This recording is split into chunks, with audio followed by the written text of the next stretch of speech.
الكلام ده كلام معلش ترديد اشاعات. وفي 5 حالات اصابه من الجمهور باصابات ودخلوا المستشفى، و5 من افراد الشرطه برضه اصابات هي ودخلوا المستشفى. سيطرنا امنيا على محطه السكه، القوات المسلحه وقوات الشرطه. ركبنا الجمهور بتاعي القطر علشان عوده الى القاهره، لان الجمهور اللي كان جاي في السكه الحديثه لو كان نزل وعبر مدينه بورسعيد ودخل الاستاد كانت هتحصل مشاكل جامله. صحيح. قلنا لازم نامن اولادنا، سواء كانوا الجمهور بتاع الاهلي او اللي موجودين اهالي بورسعيد. نعم. وخدت القرار على عوده القطر القاهره، والباقي الجمهور الاهلي اللي هو جاي على الطريق مؤمن تماما. كثفنا الاجراءات الامنيه داخل الاستاد.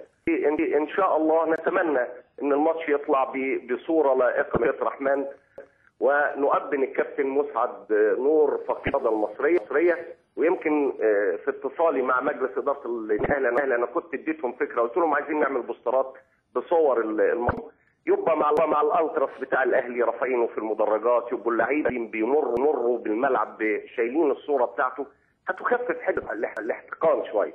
وامبارح بلغوني اداره النادي الاهلي قالوا لي لا ده احنا عملنا بوستر وعليه التعزيه بتاعت النادي الاهلي وجماهير النادي الاهلي، النادي المصري وجماهير بورسعيد. وهينزلوا بيها الملعب يا احمد بيه.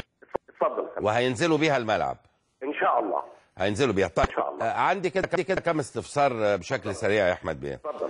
في يتعلق باتوبيسات المحافظه بتاعت بورسعيد اللي كانت موجوده في محطه سكه الحديد لنقل جمهور الاهلي اللي هيصل بالمحطه استاد بورسعيد. ليه ما ركبوش الاتوبيسات؟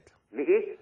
السبب ان هم ما ركبوش الاتوبيسات. قبل ما يركبوا الاتوبيسات مدحت كان بمجرد نزولهم من على السلالم كانت المشاحنات بدات. لم لدرجه ان انا اول ما بلغوني قالوا لي بدا تحديث الطوب على الباب، امرتهم بسحب الاتوبيسات الى الشوارع الجانبيه. قلت هدي قوات الامن هتفض والكلام ده، وبعد كده اركبهم الاتوبيسات ونمشي. ولكن الاحتقان زاد بطريقه شديده، فلا تامينا ليهم لا ما ينفعش انهم يدخلوا مدينه بورسعيد، والا يعني حضرتك عارف. لا ما ينفعش اطلاقا. دوري واجبي ان انا احمي ارواح والشباب، سواء كان جمهور الاهلي او جمهور بورسعيد. طيب عايز اسال حضرتك يعني من وجهه نظر حضرتك برضو، عشان الحقيقه من ضد انصاف الحلول، يعني مين مخطئ من وجهه نظر حضرتك بصرف النظر ان حضرتك محافظ بورسعيد؟ حضرتك شايف ايه سبب اللي حصل ده؟ انا حضرتك جمهور الاهلي هو نازل. انا طبعا جمهور الاهلي له كل التقدير وكل شيء. نعم. ولكن هم قله يا كابتن مدحت، قله انا عارف. بس ده 1 2 3 يبداوا يهتفوا او يزعقوا بيستثيروا من الشارع. يعني هو جمهور الاهلي من خلال بعض الهتافات اللي مش حلوه اثار واستثار جمهور النادي. بقول لحضرتك ده توقيت 1:15 كان اهل بورسعيد في المساجد يصلوا الجمعه. يعني مش في ناس مستنيينهم مثلا. يعني هو بنقول قله بتبقى للاسف القله دي هي اللي بتخلق الاحداث اللي ما احناش راضيين عنها. الاحداث احيانا اللي بتبقى كبيره زياده عن اللزوم. بالظبط. طيب كم اتوبيس بقى احمد بيه من جمهور النادي الاهلي وصل بالفعل ودخل استاد بورسعيد؟ لا دخل استاد بورسعيد ما يقرب من 300 مشاهد حتى الان. هو في ناس جايه باتوبيسات وفي ناس جايه بيقر الخاصه، وده امنوا تماما حتى وصلوا ودخلوا المباراه عليه. ودخلوا بالفعل طبعا. وحتى بلغوني قالوا لي دول جايين معهوش تذاكر، فورا اديت تعليمات لمدير الاستاد توفير التذاكر بورسعيد ويدخلوا مؤمنين تحت حراسه القوات وعناصر وزاره الداخليه لحد ما قعدوا في المدرجات بتاعتهم. هل حصل احتكاك بين جمهور الاهلي اللي جه وحاله يعني مروره بمدينه الاسماعيليه؟ سمعنا برضه. هل حضرتك عندك معلومه؟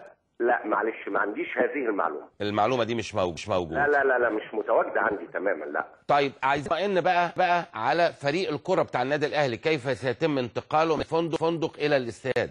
لا ما تقلقش في الموضوع ده، اجراءات الامن مجدده لنقلهم. صلوا الجمعه النهارده بامان، هيتنقلوا تحت حراسه القوات المسلحه وعناصر الامن بتاع وزاره الداخليه. صلوا الجمعه في احد جوامع بورسعيد.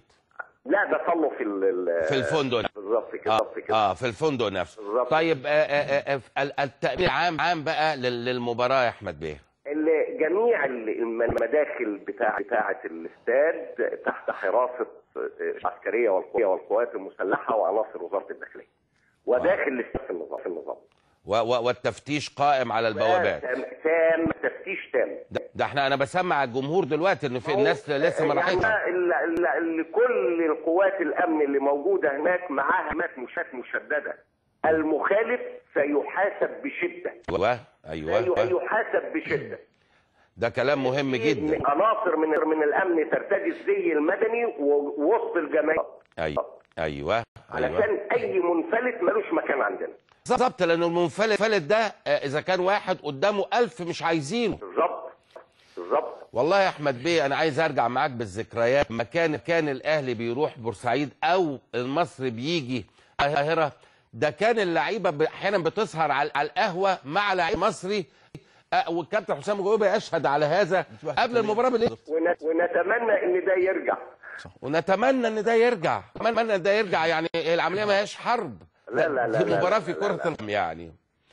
ان شاء الله يعني ندعو الله بان المباراه تصير جيد وتنتهي على خير ان شاء الله. وبعد انتهاء المباراه احنا برضو مسؤولين عن تامين جمهور النادي الاهلي ولاعبيه حتى الخروج خارج حدود المحافظه ان شاء الله.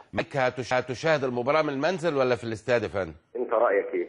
رأي في الاستاد طبعا. بالظبط كده. تنور الاستاد. يعني عايزني ابقى قاعد كده قدام التلفزيون ومانيش عارف لا ما ينفعش.